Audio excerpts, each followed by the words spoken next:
Alexandre, bonjour à tous. Vous l'avez vécu hier soir sur Europe 1. On a très bien dormi d'ailleurs. Les Bleus nous ont offert un premier match mémorable au Qatar. C'est fini. Siffle la fin, voilà. 4 buts à 4-1 pour l'équipe de France qui démarre idéalement son mondial. Ah oui, entrée fracassante dans cette Coupe du Monde. 4-1 face à l'Australie. Score magistral. Immense fierté ce matin. Et pourtant, Jean-François Perez, dans les toutes premières minutes de ce match que vous avez commenté hier soir, ce n'était pas gagné d'avance. On a d'ailleurs perdu Lucas Hernandez, blessé et forfait pour le reste du mondial. Oui, le match n'avait débuté que depuis 9 minutes. Sur l'une des premières actions australiennes, Lucas Hernandez se tord le genou et reste au sol. L'Australie ouvre le score dans la foulée. Les Bleus sont KO debout, les passes n'arrivent plus, la défense tangue. On se dit que le sort, déjà cruel ces dernières semaines, va continuer à s'acharner sur l'équipe de France. Mais 18 minutes plus tard, Rabiot égalise rapidement de la tête. Point rageur, attitude galvanisante. Le scénario catastrophe s'éloigne. Rabiot, encore lui, se mue en passeur pour Giroud, double buteur et héros du soir.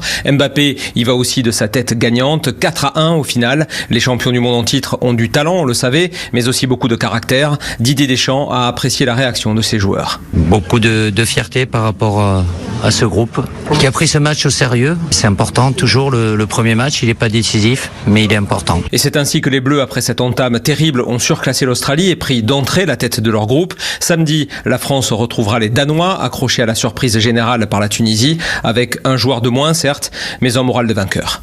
Jean-François Perez, chef du service des sports d'Europe 1 depuis Doha au Qatar, qu'on trouve à 8h30 dans le journal de la Coupe du Monde. Et aujourd'hui, Fanny, d'autres cadors européens entrent en lice.